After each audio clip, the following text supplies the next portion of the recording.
दोस्तों, एक पति अपनी पत्नी को लेकर टहलने के लिए एक ट्रेन में बैठता है और ट्रेन में जब बैठता है तो तरीके से बैठता है और लेकर खुशीमय तरीके से वहाँ से निकल जाता है। लेकिन अचानक उसकी जो पत्नी होती है अब स्टेशन पर जैसे उतरती है दोबारा अब ट्रेन में नहीं चढ़ती है। इधर पति बड़े हताश हो जाता है, इतना हताश हो जाता है कि उसके पास जो होता है उस युवती के रिश्तेदारों का फ़ोन आना शुरू हो जाता है, जिसकी वजह से वह इतनी मुसीबत में पड़ जाता है कि उसी के पीछे लगभग 10 लोग जेल के सलाखों के पीछे पहुंच जाते हैं।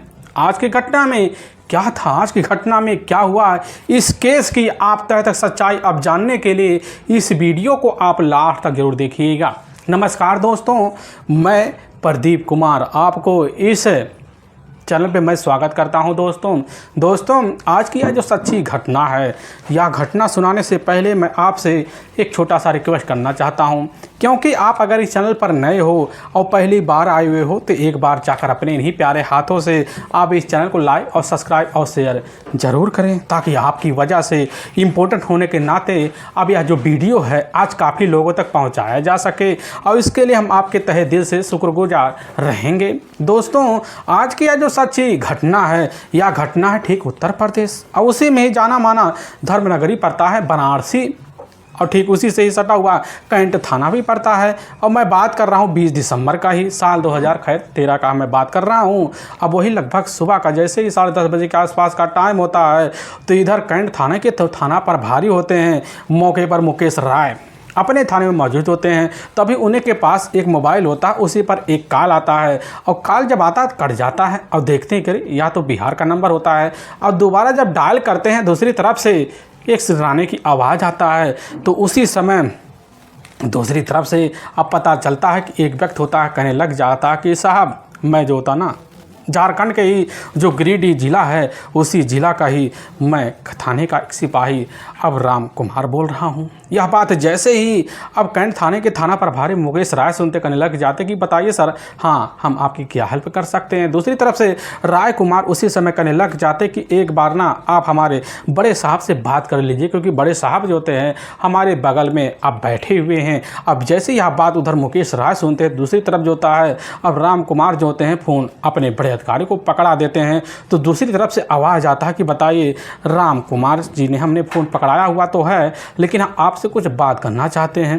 दूसरी तरफ से अब मुकेश राय कहना चाहते हैं कि ये बताइए सर हम आपकी क्या हेल्प कर सकते हैं। अब दूसरी तरफ से बड़े जो इंस्पेक्टर होते हैं गिरिडीह के मौके पर कहने लग जाते हैं कि हमारे यहाँ एक केस बड़े सालों से उलझा हुआ है, वह केस इतना पेचीदा हो चुका है, हमें लग रहा उस केस को सुलझाने में आज आप हमारी थोड़ी बहुत मदद कर पाएंगे। और जैसे यह बात मुकेश राय सुनते कहने लग जाते कि साहब हम तो आपके लिए हर वक्त खड़े पड़े हुए हैं। और दूसरी तरफ से इंस्पेक्टर साहब कहने लग जाते हैं कि एक काम है कि हमारे जो गिरिडीह इलाका है उसी थाने से एक टीम जो होता है आपके कैंट थाने में जा रही है और आपका आज हमें हेल्प चाहिए। और जैसे ही थाना प्रभारी मुकेश राय बात सुनते कहने लग जाते कि साहब आप जितनी जल्दी हो सकें गिरिडीह थाने से ज़रूर से ज़रूर सिपाही भेजिए, हम उनकी हेल्प करेंगे। और यह बात सुनने के बाद फ़ोन कट हो जाता है। लेकिन जैसे 21 दिसंबर साल 2013 का वक्त होता है, दूसरे दिन लगभग वही 10 बजे के आसपास का टाइम होता है, तो कैंट थाना में सही में इधर गिरिडीह के कुछ थाने के कुछ इंस्पेक्टर होते, कुछ सिपाही, कुछ महिला सिपाही भी अब पहुँच जाते हैं। मुकेश राय जैसे लोगों को देखते हैं अपने हिसाब से थाने में बैठा कर चाय नाश्ता पानी तव तरीके से करवाते भी हैं और तव तरीके से बैठा कर मान सम्मान भी देते हैं। लेकिन इधर मुकेश राय अपने कुछ सिपाहियों को इशारा करते हैं कि एक बार पूछिए कि आखिर इनका यहाँ आने का क्या कारण हो सकता है। और सिपाही जो होते हैं मुकेश राय की बात को समझते हैं। समझने के बाद जो होता है अब गिरिडीह के कुछ सिपाही होते हैं जिनका इधर इन सिपाहियों से काफ़ी ज़्यादा करीबी होता है। अब जाकर जैसे उनसे पूछताछ करते हैं तो पता चलता है कि उनके ही क्षेत्र की रहने वाली एक गोत्र की पिंकी होती है, जिसका अपना पति होता है अरुण को इधर पिंकी अपने साथ ठीक 1 जून को ही लेती है। साल 2011 का वर्ष होता है उसी दिन जो होता है पिंकी इधर राउरकेला से ही सीधा का सीधा अब नागपुर के लिए एक ट्रेन पकड़ती है और निकल जाती है। और जब निकलती है जैसे ही अब इधर बिलासपुर पहुंचती है तो उसी वक्त पिंकी अपने पति अरुण को बोलती है कि स्टेशन पर उतर जाइए, हमें कुछ अर्जेंट आन पड़ा है, कुछ सामान लेना है। ऐसी बात बोलती है अरुण को लेकर इधर पिंकी जो होती है मौके पर बिलासपुर के स्टेशन पर उतर जाती है। और जब वहाँ से उतर जाती है, उतरने के बाद जैसे ही अरुण ट्रेन में बैठने की कोशिश करता तो पता चलता है पिंकी पीछे नहीं दिखाई पड़ती है। अरुण सोच लेता कि आखिर हमारी जो पत्नी होती है, नए नवेली दुल्हन होती है, अभी शादी के मात्र 12 महीने भी नहीं बीते हैं, अचानक वह कहाँ जा सकती है। और यही बात सोचकर अरुण जो होता है अपनी पत्नी अब पिंकी को फ़ोन लगा देता है। और उधर पिंकी का जो मोबाइल होता मौके पर बजता है लेकिन रिसीव करने वाली वह होती नहीं है। इधर अरुण सोचकर परेशान हो जाता कि आखिर अब हम उसे ढूंढे तो ढूंढे कहाँ। लेकिन बिलासपुर में मौके पर रुकता है, रुकने के बाद काफ़ी जगह खोजबीन करता है लेकिन पिंकी का अता पता अब नहीं चल पाता है। अरुण भी परेशान हो जाता कि आखिर कहाँ चली गई। तभी अरुण के पास जो होता है इधर पता चलता है कि पिंकी का अपना एक भाई होता है, उसी का कॉल आ जाता है। और जब कॉल आता है तो उसका भाई कहने लग जाता है कि हमारी बहन पिंकी से बात कराओ। अब जैसी यह बात अरुण सुनता उसी समय चौंक जाता, कहने लग जाता कि तुम्हारी जो बहन है हमारे साथ यहाँ तो आई थी लेकिन बिलासपुर जैसे स्टेशन पर उतरे थे तो अचानक वह गायब हो गई। लेकिन इधर जो होता है पिंकी के भाई को यकीन नहीं होता है अपने ही जीजा की बातों पर। उसी समय काफ़ी सारे लक्षण जो होता है अपने जीजा पर लगाना वह शुरू कर देता है और तरह तरह की बातें करता करने लग जाता है कि तुमने हमारी बहन की हत्या जो होता है रास्ते में ट्रेन से उसको फेंक कर दी होगी और छूट छुपाने के लिए कई तरह की बातें कर रहे हो। इस तरह की बात होने के बाद अरुण जो होता है अपने ही साले से फ़ोन पर झगड़ा शुरू कर देता है, जिसकी वजह से अरुण का जो अपना साला होता है अपने ही अब नज़दीकी थाने में जाता है। और जाने के बाद जो होता है वहाँ पर इधर अरुण के पूरे परिवार के ऊपर जो होता है पिंकी का हत्या का मुकदमा दर्ज करवा देता है। और पिंकी के पूरे परिवार वाले जो होते हैं मौके पर थाने में बंद हो जाते हैं। बंद होने के बाद जो तक कैसे ना तैसे कर वकील की मदद लेते हैं और इधर अरुण के पूरे परिवार वालों को मौके पर रिहाई तो मिल जाती है लेकिन अरुण जो होता मौके पर अभी भी जेल में काफ़ी गंभीर मामलों से अब जूझ रहा है। हमें पता चला है कि इधर मौके पर पिंकी जो होती है अपने पुराने एक आशिक को लेकर जो होता है इसी वाराणसी के ही जो कैंट थाना पड़ता है एक पैडपुर जाना माना इलाका पड़ता है, उसी में अपने प्रेमी के साथ कमरे के किराए लेकर अपने 2 साल बेटे के साथ मौके पर रह रही है।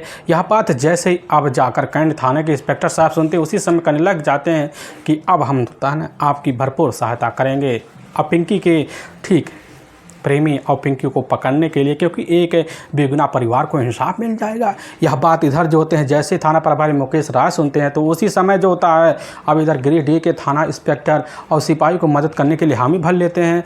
और चंद घंटे के अंदर जो होता है गिरिडीह के थाना इंस्पेक्टर और साथ में बड़े अधिकारी को साथ लेते हैं और लेने के बाद ठीक जो होता है अब पैडपुर के इलाके में पहुँच जाते हैं जहाँ पर पिंकी अपने प्रेमी के साथ मौके पर वहाँ 1.5 सालों से रह रही होती है। लेकिन जब पुलिस की टीम पहुँचती है, पहुँचने के बाद पता चलता है कि पिंकी के मेन कमरे पर मौके पर ताला लटका हुआ है और वहाँ मकान मालिक से संपर्क किया जाता है। मकान मालिक को पास बुलाया जाता है। मकान मालिक को जब पास बुलाया जाता है, मकान मालिक सीधा थाना प्रभारी कैंट के ही अब मुकेश राय पूछने लग जाते कि आखिर यहाँ पर जो किराएदार रहते थे वह कहाँ चले गए। मकान मालिक जैसे आप बात सुनते कहने लग जाते कि हाँ साहब, यहाँ तो एक नितेश नाम का लड़का था जो अपनी पत्नी पिंकी के साथ लगभग 1.5 सालों से और एक बेटे के साथ रह रही होती है। लेकिन कल के टाइम जो होता है पिंकी अपने शौहर अपने पति इधर नितेश को लेकर और एक बच्चे को लेकर अपने ही पैतृक जिला अब गिरिडीह चली गई है। और जैसे ही यह बात मकान मालिक के द्वारा पता चलता है, पुलिस की जो टीम होती है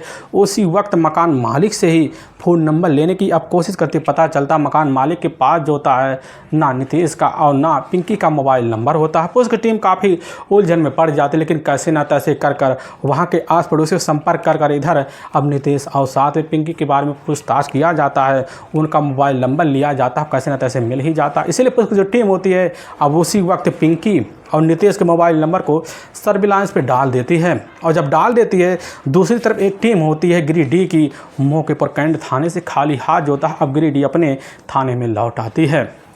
लौट आने के बाद वहाँ के इंस्पेक्टर साहब और थाना प्रभारी जो होते हैं गिरिडीह में रहकर अब इधर नितेश और साथ में पिंकी की तलाशी करने के लिए अब लग जाते, लेकिन घर पर जब जाते हैं पता चलता ना वहाँ नितेश का आता पता चल रहा ना पिंकी का आता पता चल रहा है। अब उधर दूसरी तरफ जो होता है अरुण के पूरे परिवार वालों में एक थोड़ी बहुत जिज्ञासा जग जाती कि अब पिंकी हमारे इस दुनिया में जीवित अभी है, हमें न्याय जल्द से जल्द मिलेगा।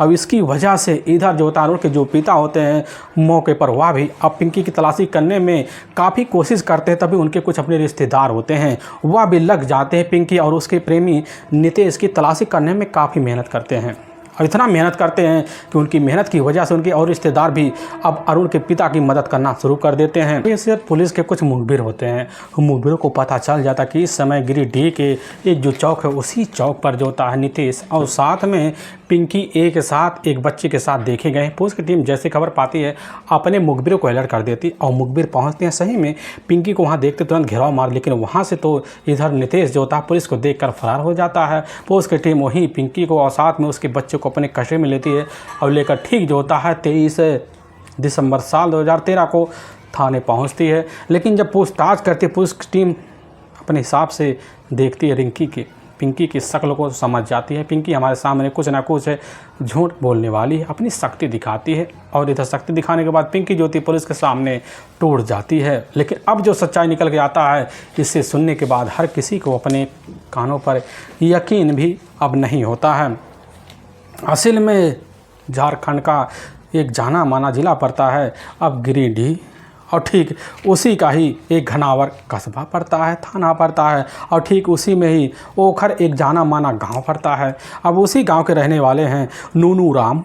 उनके परिवार में टोटल 2 बच्चे होते हैं। नूनू राम के पास काफ़ी सारे खेतिहर ज़मीन होता है।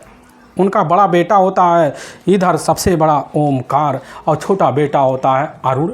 ओमकार जो होता है एक पास कॉलेज होता है मौके पर, उसी में जब पढ़ाई करता है तो उसका पढ़ाई में जो होता है मन अब नहीं लग पाता है, जिसकी वजह से नूनू राम जो होते हैं अपने बड़े बेटे ओमकार को अपने ही साथ खेती गृहस्थी में लगा देते हैं और मेहनत मजदूरी कराना वह भी शुरू कर देते हैं। जिसकी वजह से ओमकार जो होता है इधर अपने पिता नूनू राम के साथ खेती गृहस्थी में लग पड़ जाता है और तौ तरीके से उपजाऊ ज़मीन बनाता है और तौ तरीके से फल का विक्रेता भी बन जाता है। खूबसूरत तरीके से ज़िंदगी जनता है। और इधर अरुण जो होता है अपने पिता की मेहनत को देखकर पढ़ाई पर ज़्यादातर फोकस करना अब शुरू भी कर देता है और उसी पढ़ाई के फोकस को देखकर नूनू राम जो होते हैं अपने बेटे को पढ़ाई में भरपूर छूट दे देते हैं। और इधर जो होता ओमकार जैसे ही अब शादी के दहलीज पर पहुंचता है, पहुंचने के बाद जो होता उसी समय उसकी शादी का फैसला करते हैं और जाकर ओमकार की शादी खूबसूरत युवती से अब करवा देते हैं। अरुण की अपनी भाभी आने के बाद जो होता है घर में 4 रौनक और बढ़ जाती है। तो तरीके से होता है कुछ साल के अंदर जो होता है अरुण का अपना भतीजा भी हो जाता है। लेकिन नूनू राम जब देखते हैं अरुण जो होता है अपनी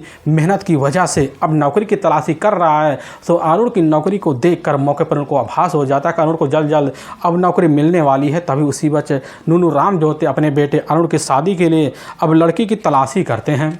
और जब तलाशी करते हैं उनके कुछ अपने रिश्तेदार होते हैं।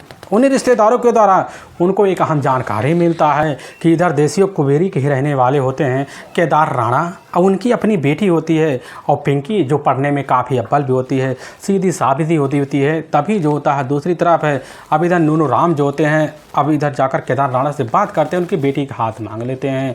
और इधर अरुण जो होता है जल्दी जल्दी देख कर पिंकी को पसंद कर लेता है और ठीक जो होता है अब जाकर 26 मई साल 2010 को पिंकी और अरुण की शादी हो जाती है। और शादी होने के बाद अरुण के साथ जो होता है पिंकी खूबसूरत तरीके से रहती है, खूबसूरत तरीके से ज़िंदगी बीतती है। लेकिन पिंकी का जो होता है अपने ही ससुराल में आने के बाद मन नहीं लगता। उसका एक पैतृक कारण भी होता है दोस्तों, क्योंकि पिंकी जब अपने मायके में रह रहे थे उसका अपना एक प्रेमी होता है अब नितेश, जिसके साथ इधर पिंकी का काफ़ी करीबी होता है, उसके साथ अनैतिक संबंध भी होते हैं। जिसकी वजह से इधर पिंकी का जो होता है अपने ही मायके में रहकर तौ तरीके से गुल खिलाना बन जाता है। लेकिन इधर जो होता है अब नितेश के साथ रहकर पिंकी को आभास हो जाता है कि हमारी जो ज़िंदगी है नितेश के साथ ही बीतने वाली, जिसके बाद नितेश और पिंकी का दोनों का संबंध इस तरह चर्चों में आ जाते हैं। इसकी खबर जाकर अब केदार राणा को लग जाता है और जब खबर पाते हैं नितेश के साथ जो होता हमारा बेटी का पैतृक संबंध है तो उसी बीच अपनी बेटी को हिदायत देते हैं कि बेटी अब नितेश से तुम्हारी दूरी बनना चाहिए। जिसकी वजह से अपनी बेटी को पहरा लगा देते हैं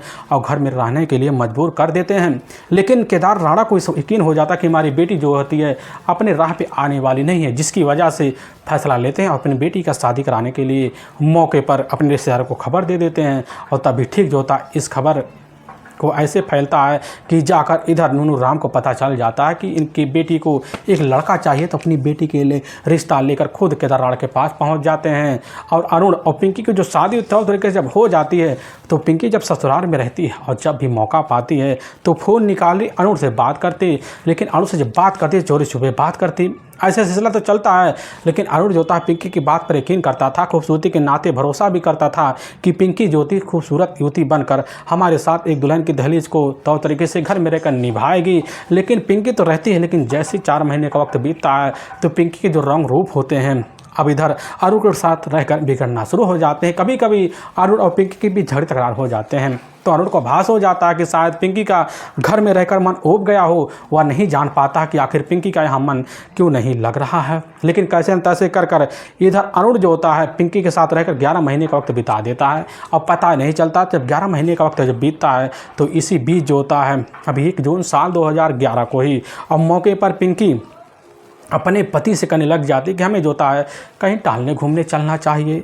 और पिंकी अरुण को उलझा लेती है और पिंकी के कहने पर अरुण मान जाता है। मानने के बाद ठीक जो होता है अब इधर नागपुर के लिए ही निकल जाते हैं ट्रेन से। और जब निकलते हैं तो पिंकी उसी समय सारी जानकारी नीतीश को देने लग जाती कि मौका अच्छा है, अब तुम्हें हमारे साथ भाग चलना चाहिए। और नीतीश दूसरी तरफ तैयार हो जाता, बिलासपुर पहुँच जाता है। और जैसे ही बिलासपुर ट्रेन रुकती है तो इधर पिंकी अपने पति को लेकर उतर जाती है और वहाँ पिंकी तौर तरीके से चोरी छुप के कैसे न तैसे किनारा मार देती है। और वहाँ पर नीतीश पहुँच जाता, पिंकी को लेकर फरार हो जाता है। और इधर दूसरी तरफ जो होता है अरुण के पास पिंकी का भाई का फ़ोन आने लग जाता है। आने की वजह से इधर जो होता है अरुण परेशान हो जाता है। अरुण के परिवार वाले जो होते हैं पूरा शंका जाकर अरुण के ऊपर करने लग जाते हैं कि हमारी बेटी को तुमने ही कहीं मारकर डंप कर दिया होगा, ट्रेन से फेंक दिया होगा। अब इस तरह का आरोप लगाना शुरू कर देते हैं। पिंकी के पूरे परिवार वाले जो होते एक हो जाते हैं। अरुण के पूरे परिवार वालों को उस समय शक के घेरे में ले लेते हैं और जाकर अपने ही थाने में घमासान में ही इधर पिंकी के ऊपर हत्या का जो मुकदमा था यह जाकर पूरे परिवार पर मर देते हैं। और पुलिस की जो टीम होती है अरुण सहित पूरे परिवार को जेल में डाल देती है। लेकिन घूंगराम जो होते हैं उनको यकीन नहीं होता, उनको लगने लग जाता है कि ज़रूर जो होता है पिंकी के राज में कुछ ना कुछ सच्चाई तो छुपी हुई है। क्योंकि पिंकी के अपने जो पिता होते हैं मौके पर अब केदार राणा, उनका जो बर्ताव होता है इधर नूनू राम के खिलाफ कुछ और होता है। उनको भी शंका होने लग जाता कि ज़रूर हमारे खिलाफ कोई ना कोई साजिश रची गई है। लेकिन कुछ महीनों के अंदर जो होता है जैसे नूनू राम जेल से छूटते हैं घर पहुंचते उनके पास जो होता है केदार राणा पहुंचते कहने लग जाते कि हमारी बेटी का हत्यारा तुम्हारा तो अपना बेटा है ही, लेकिन हम चाहते हैं अगर तुम लोग इसमें ना फंसो, तुम्हें किसी तरह रिहाई मिल जाए तो तुम्हें हमें 8 लाख रुपया देना पड़ेगा। नूनू राम जैसे केदार राणा के दौरान बात सुनते हैं उनका जो शंका थी बदल जाता कि बस करो, पिंकी जो होती है कहीं ना कहीं अपनी दुनिया मौज मस्ती में जी रही है, जिसकी वजह से सारा का सारा शंका नूनू राम केदार राणा के परिवार के ऊपर मर बैठते हैं। और अपने थाने में जाते हैं, पूरा का पूरा बेटी के घुमा फिरा के आरोप का जो होता है जाकर मुकदमा केदार राणा के परिवार सहित पर दर्ज करवा देते हैं। पुलिस की जो टीम होती है इस केस की और गहराई को जानने के लिए नूनू राम से मदद मांगती है। नूनू राम ठहरे जो होते हैं एक ऐसे इंसान सीधे साबित हो, लेकिन उनके कुछ रिश्तेदार होते हैं नूनू राम का मदद भी करते हैं। और नूनू राम का जब मदद करते हैं रिश्तेदार को द्वारा पता चल जाता है कि पिंकी का अपना प्रेमी है नीतीश, जो पिंकी के साथ करीबी रिश्ते में था। इसकी खबर जो होता है केदार राणा को थी, जिसकी वजह से पिंकी के साथ जल्दबाजी में जाकर अरुण के साथ की गई है। यह खबर नूनू राम समझते हैं और जानते हैं तो समझ जाते हैं कि बस करो, हमारी बच्चे को कैसे और किस बिना पर फंसाया गया है। और उसी वक्त पुलिस के सामने जाते कहने लग जाते नीतीश के साथ पिंकी का पहले से प्रेम संबंध था और उसी को लेकर इधर नीतीश जो होता है कहीं गया हुआ है। पुलिस की टीम शंका के घेराव में लेती है और केदार राणा के पास पहुंचती है, उनसे कुछ पूछताछ करती है, उनके मन में शंका दिखता है। इसीलिए पुलिस की जो टीम होती है अब शक के घेरे में केदार राणा को लेती है, पूरे परिवार को लेती है, लेकर थाने पहुंच जाती है, उनसे पूछताछ करती है तो उनकी बातों में सच्चाई दिखता है। इसीलिए पुलिस की जो टीम होती है अपना पैतरा अपनाती है। और जब पैतरा अपनाती है तो पुलिस की टीम यह जानना चाहती है कि मौके पर जो होता है नीतीश इस समय कहाँ होगा। इसीलिए पुलिस की जो टीम होती है नीतीश का पूरा बैकग्राउंड देखती है। सबसे पहले उसके अकाउंट को चेक किया जाता है तो पता चलता है नीतीश के मोबाइल के द्वारा जो होता है नीतीश के पिता से कई बार बात हुआ करते थे। और साथ में नीतीश के बैंक अकाउंट में जो होता है नीतीश के पिता के द्वारा हर महीने पैसे डाला जाया करते थे। लेकिन जब नीतीश का लोकेशन देखा जाता पता चलता बनारसी के ही कैंट के ही उसी केडीपुर कस्बे में दिखा रहा है। पुलिस की टीम समझ जाती कि सारा माजरा वहीं से है। और इधर इसकी खबर जाकर नूनू राम को लग जाता। नूनू राम पूरे रिश्तेदारों को खबर देते हैं, रिश्तेदार उनके लग जाते हैं और सच्चाई जान जाते हैं कि इधर जो होता है पिंकी को लेकर जब नितेश यहाँ से निकला हुआ था, सबसे पहले दिल्ली गया हुआ था और दिल्ली जाने के बाद वहाँ से कुछ महीने रहकर जाकर एक मंदिर में दोनों रीति रिवाज के साथ शादी कर लेते हैं। और फिर पिंकी को नितेश लेता है बनारसी के उसी कैंट के ही अपडेडुपुर इलाके में जाकर एक कमरा लेता है वहाँ पर किराए का, वहीं पर रहता। फिर वहाँ रहने के बाद दोनों ज़िंदगी खूबसूरत तरीके से बिताते हैं।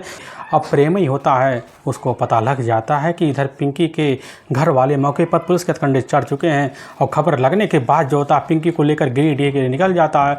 लेकिन दूसरी तरफ पुलिस की जो टीम होती है, जैसे गिरिडीह के थाने के साथ जो होता है अब पूरा पहुंचती है। पहुंचने के बाद पता चलता है कि दोनों मौके पर फरार हो चुके हैं। पुलिस की टीम धावा बोलती है और दोनों को अपने कस्टडी ले लेती है। इधर नितेश के जो पिता होते हैं मौके पर अब जाकर चंद्रभान पुलिस का थाने चढ़ जाते हैं। पुलिस के सामने सारी सच्चाई अब थाने में आ जाती है। लेकिन एक सच्चाई की वजह पुलिस की जो टीम होती है, चंद्रभान सही जो होता है जाकर पूरे परिवार को कस्टडी में लेती है।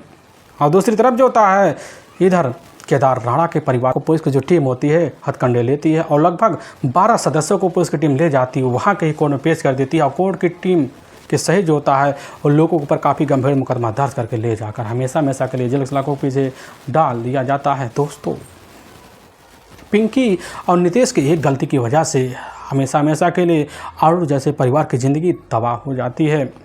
लेकिन वही यकीन हो पाता है जब एक गलती इधर जो होता है नितेश के जो पिता होते हैं चंद्रभान कि नितेश के खाते में बार बार पैसे ट्रांसफ़र किए जा रहे थे, जिसकी वजह से पुलिस के शंका अब जाकर चंद्रभान के ऊपर चढ़ता है और पुलिस के घेरे में चंद्रभान चढ़ जाते हैं। और चंद्रभान की वजह सारी सच्चाई सबके सामने आ जाती है कि इस समय नितेश अब पिंकी के साथ कहाँ रह रहा हो। पुलिस की जो टीम होती है चंद्रभान सहित सारी सच्चाई उगलवाती है और सच्चाई जानकर हर किसी का होश खो बैठता है। दोस्तों, हमें इस घटना का सुनाने का जो उद्देश्य है किसी के दिल को ठेस पहुंचाना नहीं, बल्कि आपको यह बताना कि आप जहां भी रहें सावधान और सतर्क जरूर रहें। दोस्तों, फिर मिलेंगे एक नई वीडियो के साथ, तब तक के लिए जय हिंद, जय भारत।